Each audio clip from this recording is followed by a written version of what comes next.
It's our favorite time of the week, Faith Friday, and we're excited to have our next guest back with us in studio, the New York Times best-selling author. She is set to release her 5th book titled, we love this title, Good Enough, 40-ish Devotionals for a Life of Imperfection. Yes, so podcast and professor at Duke University Divinity School, Dr. Kate Bowler, is here with us once again. Thanks for being in studio here with us. And why is good enough? Why are we going for good enough? Explain the title here. That's right. Let's lower the bar a little. I think we have a culture that reaches for perfection, and this far into the pandemic and into our exhaustion, I think we need to have maybe a moment of permission. I'm a historian who studies cultural scripts about the stories we tell, about whether our lives will work out. So I feel like I can officially grant permission to say that we can take ourselves off the hook for that lie, she said respectfully, that the self-help and wellness industry tells us that we can always fix our lives if we just try hard enough. And there are lots of things we can fix and most things we can't. And we can maybe learn to live beautifully inside the lives we have that will have like beauty and meaning and purpose, but nothing really close to perfect. Wow. Yeah, I love that. Giving ourselves permission just to accept what is, which is such a hard thing to do. Yeah. Your book obviously is inspirational, but it's written with humor, and I want to read an excerpt from it. You say, one of the most counterintuitive parts of the Christian tradition is its emphasis on progress when it doesn't believe in absolute perfection. Can you explain a little bit more about what you meant when you wrote that? Christianity is kind of tricky because while we believe in progress, God alone is perfect.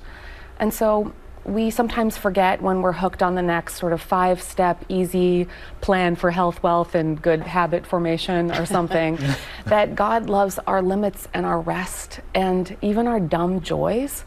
It was one of the things I started doing when I got a cancer diagnosis, was I realized that to do really hard things, I would need more joy. So I started throwing like ketchup taste test parties with 20 ketchups, or I visited the world's largest Ukrainian sausage. Like last week I saw a building entirely made of milk cartons, and it's like my friend Gary says, like joy is the oxygen of doing hard things, and I find that's true. Like pain helps us cut through the noise of like joy really helps us reimagine and like cut through all the noise of our pain. You've done this before, and we'd love for you to do it again because you've already given us so much wisdom. And I love how you do blend it with humor and so much reality that we can all relate. So we're giving you the floor again to take us into the weekend.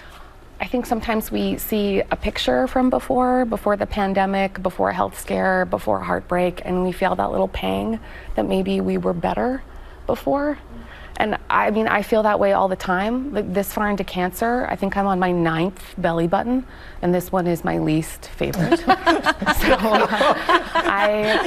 in moments like that, I remember my favorite kids book, The Velveteen Rabbit, who's this like toy who feels old and tattered and no longer perfect, and gets really good advice from a friend who says, you're never gonna be back to perfect, but you have a chance to become. You can become real. If you are really, really, really loved, you will become real.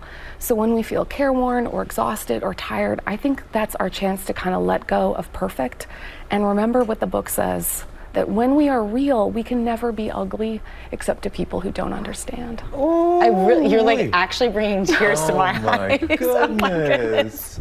That was so wonderful. Thank you. It's good to have you back in studio. We're glad we could have you back in here, and I hope you'll certainly come back. Oh my and goodness. we can have more children's books incorporated into the Faith Friday segment. And cancer humor. We can all use some cancer humor. It is so healing. It really is. Right. Thank you. Really, thank you so much. Everybody, you can get a copy of Good Enough, 40-ish Devotionals for a Life of Imperfection, wherever books are sold, starting on February 15th. Thank you so much. We are huge fans. Please come back. Thank you very much. Well, hey there, GMA fans. Robin Roberts here. Thanks for checking out our YouTube channel. Lots of great stuff here. So go on, click the subscribe button right over here to get more of awesome videos and content from GMA every day, anytime. We thank you for watching, and we'll see you in the morning on GMA.